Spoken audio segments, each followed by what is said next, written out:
Welcome to the Arkansas Wildlife Podcast, the official podcast of the Arkansas Game and Fish Commission. We are talking hunting, fishing, and conservation, with engaging guests and in-depth discussions with game and fish staff.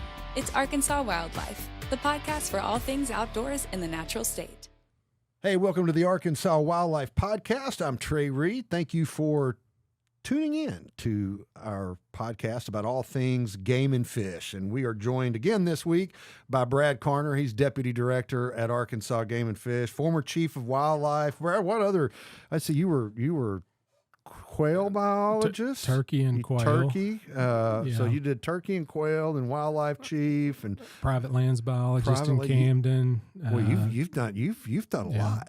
Started out extra labor technician actually at Shirey Bay Rainy Break WMA. Is that right? Yeah. So been all over the state. You've been around as long as I can remember. There has been contention about hunting deer with dogs, and there is a strong tradition of that across the southern United States in particular, and here in Arkansas, of course. It was probably a little bit different game 40, 50, 60 years ago when you could pretty much go out in the wilds of Arkansas and hunt anywhere. And then a lot of our lands got, leased by deer clubs, but the paper companies, started posting those. That kind of changed things up. And we've seen changing regulations around that for, again, literally decades. This year, new regs that dogs pursuing deer, fox, or coyote are required to wear GPS and electric collars with the capability of correction. This, to be clear, this applies to public lands in Arkansas, correct? Yeah, that's a very good distinction. That yes, it just applies to dogs pursuing deer, fox, and coyote on public land. So does not apply to coon dogs or squirrel dogs or beagles pursuing rabbit dogs. Yeah. Or private land. It's just dogs pursuing deer, fox, and coyote on public land. Brad, what was the genesis of this regulation, or how did we arrive at this point? Yeah, so if we look back just to the previous regulation cycle, the 2024 regulation cycle, there was a good bit of discussion. We had input from the public on both sides of this issue. We heard from landowners that were upset with dogs on their property repeatedly. We heard from individuals that use dogs that did not feel that there were any changes needed. And ultimately, at that time, and I want to be clear, 2 years ago, the initial proposal was similar to this. It was a requirement of a GPS collar with behavior correction capability, but it applied to all hunting dogs, whether on public or private. And so during this past 2 years, our enforcement division staff, our game wardens, in the parts of the state where they routinely field some of these complaints on both sides of the issue, they really worked to kind of fine-tune the proposal into what was ultimately approved, so that it was very specific, applied to specific locations, and that's a key point of clarification. There's been rumors, there's been misinformation out there that it applies to all hunting dogs, applies to both public and private land. That's not true. It's just dogs pursuing deer, fox, and coyote on public land. That's a good clarification. Yeah. I think there is a lot of misinformation out there. Fielding some calls on live radio in the last few weeks, I've heard some of those misunderstandings, if you will, about how the reg was set up. And I just want to take another minute there too. And for those, like you mentioned, it is a long standing tradition in the state. And our agency, I've been with the agency almost 28 years now, and it's been many years since we have made any action that has removed dog hunting from areas. We've kind of settled on these are the areas where it's still allowed. There are still 10 WMAs, I believe, that allow deer hunting with dogs, and so we've not made any additional restrictions or removed that opportunity. This is simply a requirement for the individuals that are going to do that they have to not taking anything away is correct, what you're saying. Correct. This is a philosophical question, and I hesitate to ask, but why is this issue? Why is particularly deer hunting with dogs why does it bring out the passions in people so much? Why is it one of those things that we always seem to be talking about? Again, I say this goes back decades. Yes. And here we are deep into the 21st century now, and we're still talking about it. Yeah. I think really the conflicts that keep bringing it to the forefront are just, as long as the dogs, if the hunters are able to keep the dogs on the property where they're intended, and they don't go on to on the neighbors right, yeah. that they prefer to hunt a different way without dogs. If we can keep the dogs where they're intended to be and where then we hope to lessen the conflict there. I guess it's really a conflict between people, and dogs are just a tool that is enables some of that conflict to take place, I guess. Yeah. I think that's accurate. Well, an interesting issue for sure. I think I'm glad you brought up that last point, Brad. I mean, about Game and Fish has not taken areas away. So this is just, it almost seems like this is an attempt to let's try to fix the problem so that there are not more restrictive ways to tackle that issue in the future. Yeah. Another key point too, that, like I said, our enforcement division staff were really the lead on, because they're the ones on the ground that are in the middle. They get the calls. Yeah. They're the ones trying to sort through these conflicts. But as they looked at other states that still allow dog hunting, deer hunting with dogs, and they have had similar regulations, states like Florida and Alabama, that have allowed them to sustain dog hunting there with similar regulations in place. So that was part of what they found as they were helping to craft these proposals. Yeah, look how have other jurisdictions dealt with this? Interesting. Let's move on to another one that generated a lot of debate, and I think also a lot of misunderstandings about what it actually means, and that's the designation of Camp Robinson Special Use Area, as well as Perry Michaels Blue Mountain, as now Lake Conway Wildlife Management Area and Perry Michaels Lick Creek Wildlife Management Area. What does that mean, Brad? What's the difference between an SUA and a WMA? Lots of decades of history there. For the two special use areas, a lot of the special regulations that were in place were really largely around field trials of various sorts, but bird dog field trials primarily had the capability to release quail for those trials. User groups were allowed to feed those, maintain those birds, have their reserved events. There were some special regulations around horseback usage and timing, but really, as we were looking again at how do we standardize and have all of our public lands considered wildlife management areas, we moved forward with this proposed change to change that designation. It's important that, because the commission and several of us heard through many of the user groups that had concerns about would this change in designation impact their ability to use those two areas. Really, the short answer is really minimal impact on their use. The intent is that these public lands would still be open and accessible to all users, hunters, field trial enthusiasts, horseback riders, archery groups that use the Camp Robinson area regularly.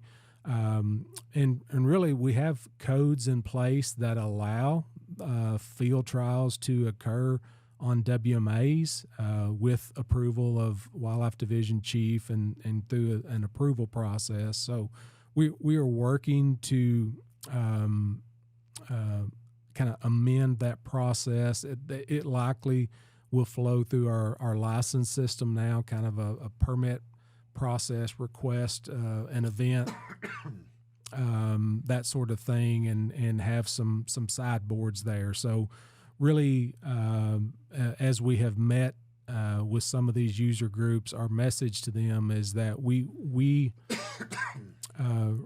really do not intend for there to be significant impacts to the way that they've used these areas. Maybe some minor tweaks, but they will still be allowed to have their field trials, archery events, etc. Just still having to manage that, trying to avoid open hunting seasons, that sort of thing. What is the benefit, maybe at large or to a larger, user, not just specific user groups, but all user groups of this designation? Really, for us, one of the primary benefits that we see a greater ability to really manage these areas for wildlife. There have been, as we were trying to manage for the events, there was some, we were, in some instances, the habitat treatments were kind of secondary and not fully able to be implemented in a way. Things like in the timing of prescribed fire and those sorts of things, we were having to kind of work around. Yeah. And so we've been up front in saying that the habitat management will take priority as it would on any WMA, but we will still allow the other uses. As it fits around the priority. Yeah. And I think our listeners should, and we talk about it all the time on the podcast, but when we talk about managing wildlife, we're really talking about managing habitat. That is how you make a difference for wildlife. And so that's why that's such an important component of what Game and Fish does. Well, one key other benefit specific to the Camp Robinson SUA, and just for reference, the reason that we didn't name it Camp Robinson WMA is the military base. There's already a Camp Robinson WMA. We didn't want two with the same name. Huh? Right. And so when we chose Lake Conway WMA, it also gave us the ability to add in several hundred acres around Lake Conway, which adjoined the former SUA. So there's some additional 700 or 800 acres of land that will now be open to hunting with that change in designation. Great explanation, Brad. One of the things I think regs changes that I'm most excited about is our change in the way we handle leased land permits. I have bought those in the past, primarily for turkey hunting. I'm not going to tell you which one, but it used to be $40 for each WMA. If you wanted to hunt 4, you had to buy 4 permits. Tell me how the new system's going to work. Yeah, so part of this standardization, simplification process also included a hard look at our licensed products. We had 131 different licensed products. Just unreal. Yeah, and so as you talk about a user experience, confusion, how can we simplify that? We took a hard look at, okay, are there products that we can eliminate? Can we consolidate, streamline? Leased land permits was one that quickly we identified that for a couple reasons, instead of having 10 separate WMA specific permits, let's just standardize that into one leased land permit. It allows greater flexibility for the user. If they want to hunt Jack Mountain and also Big Timber WMAs that are there close by, they can do that under the one permit now. It is a price increase from $40 to $75. I will say that our annual costs far exceed what we generate in revenue from those leased land permits. Explain to our listeners, Brad, so when we talk about leased lands, the Arkansas Game and Fish Commission leases those lands just like a deer camp would. And we have to pay a premium just like the deer camp would. So the leased land program goes back probably into the mid to late 1980s as lands around the state, particularly in South Arkansas, industrial timber companies started leasing property to hunting clubs. There were parts of the state where there was otherwise little or no other public lands. And so the agency started leasing property. Places like Lafayette County WMA was, I think, among the first, Big Timber WMA. And so we were really focused on parts of the state where there was not much other public land. And it's an annual lease agreement that our agency would work with the timber company. We would lease the property, have some minimal amount of, there may be some gates, some parking areas, some signage. And for, a permit, it used to be years ago, it was $20 it started out, and then it increased to $40. An individual would have 1 full year of hunting access to that property, which would, include deer season, turkey season, whatever. We annually lease a little under 300,000 acres. I think it's 290,000 acres statewide. That's in 10 different WMAs. Our annual cost, our lease costs, just like individual private hunting clubs, have been going up, just like for the other individuals. We're annually spending over $1.7 million annually to provide that 290,000 acres of public hunting opportunity. We generate about $250,000 in permit sales. Yeah. So we're taking it's a loss leader. Yes. To provide opportunities for sportsmen and women of Arkansas. Yeah. And so when we say that we're increasing that permit fee from $40 to $75, giving a hunter access to, in essence, 290,000 acres of land. $75 to access 300,000, almost 300,000 acres of land sounds like a pretty good deal to me. Yeah, and we're still going to be far short of offsetting our cost. That's not the goal of it. Right. We're providing hunting access, but just understand that we are not generating millions and millions of dollars off of that permit fee increase. Brad, moving on to a couple of others I want to try to get in before we run out of time here. I think we're going to have to do waterfowl in a third episode. So if you're a duck or goose hunter, be patient. We're going to get to you soon. This was a pretty interesting one. I thought on game and fish owned WMAs or lakes. If you don't have a hunting or fishing license and you want to use those areas, say to ride your mountain bike or hike or, add to your life list of birds or whatever use, you're not hunting or fishing, obviously, because you don't have a hunting or fishing license. We are now asking or requiring those users to buy it's called a conservation permit. Yes. How does that work, and what would kind of explain the rationale of how we got to this? Yeah. So you explained it pretty well, that this applies only to AGFC owned WMAs or lakes, and part of our communication plan will be clearly identifying those lists. There's 54 WMAs, I believe, that the agency owns. I don't know the number of AGFC-owned lakes, but it's far less than that.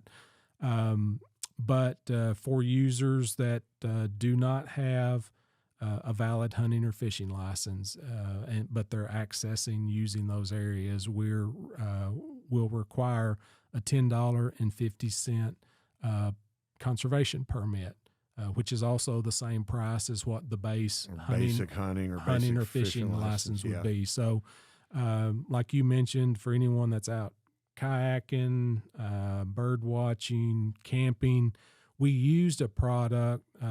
Some may remember a few years back, we had created a WMA camping permit for WMAs. We had started to experience people coming in and just camping long term on like WMA. squatting. Yes, yeah. And so in order to at least require something and to have some sideboards there, we had created that camping permit.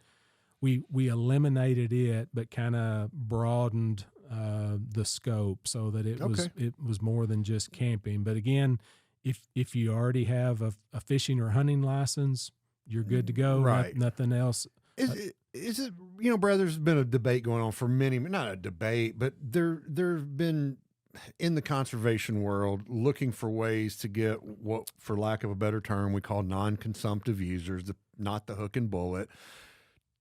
We have ways of capturing revenue, especially federal excise taxes or wildlife restoration, sportfish restoration acts, Pittman Robertson, Dingle Johnson, if you know those names. Yeah. The hunters basically pay their own way there, and anglers as well. Is this kind of in that same spirit? It's kind of in that same spirit of providing a means for those users to also contribute to and help support it. Yeah. Help support. I mean, they're reaping benefits, maybe not in the form of protein on the plate, but still taking an experience from it. Yes, yeah, access to hundreds of thousands of acres of public land for their enjoyment. So yeah, that's something new. It kind of to several may have kind of flown under the radar as we had a whole packet of 200 and something other changes. Yeah, I mean, don't tell on me, but I had no idea that was among them. Yeah, and I will say that we as we now shift to the communication phase of this regulations process and start work on guidebooks and identifying needs for signage out on these areas, so that the user that shows up out there, that there's something that indicates. Know, right. And with all of these changes, I will say that our enforcement staff, there will be a great deal of discretion and they're not going to be heavy-handed and certainly want to give adequate time for people to realize and understand what changes have been implemented and what things are now required. I think I saw a quote from Luke Naylor, our chief of wildlife, in the news release that came out after the meeting where many of these proposals were voted on. And, to paraphrase, like, a lot of people are averse to change and like, well, there goes Game and Fish changing things again. And there are significant changes. We fully admit that. But I think what Luke's kind of, again, to paraphrase, was like, but I think once you kind of you figure out what those changes are, you're probably going to like it. I mean, things are going to be simpler and easier. Yeah. Another thing we haven't talked about, it's related to the product side. We really took a hard look. Over the years, we had added a lot of free products that were required in code. So WMA general use permit, resident bear tag, a resident turkey tag, a resident trapper permit, all that were free products that were required if you were going to participate in those activities or use WMAs. We eliminated all of those. Again, trying to streamline the experience for the user, because I found myself as I looked at my own hunting license, and you've got all of these lists of products on there, and like I've been there, and so I wanted to kind of make a statement that we had developed all of those products to try to help gather information on the users. We wanted more information to know who was participating, who's bear hunting, who's turkey hunting, and then what are their opinions about how can and we still want to collect that data, and we will look at other ways to, is it a HIP type survey question, did you hunt a WMA last year? Gotcha. It's a different way of still getting the information, but not putting the burden on the user to supply that to us by getting another line on their hunting license. Not having a regulatory requirement that they do that. And something else under the same vein is that we've had for many years a regulation that required a successful bear hunter had to submit a premolar from their harvested bear within 7 days or whatever, so that we could get age analysis and all that. We eliminated that regulation requirement. We're still going to voluntarily ask that hunters submit that. Would you mind sending it to us? But we're not going to write you a ticket if you don't. Yes. Yeah. Brad, we are almost bumped up against our half hour that we typically allot for the podcast. And there's a couple of things we didn't get to, but you're going to find out about them in the guide. But we are going to talk waterfowl on our next episode with Brad Carner, who I don't know anybody else in this agency who is more knowledgeable of our wildlife regulations and can articulate what they are and the rationale behind them as well as Brad Carner can. Brad, thank you so much for being here. Thank you all for listening. We'll talk to you next time.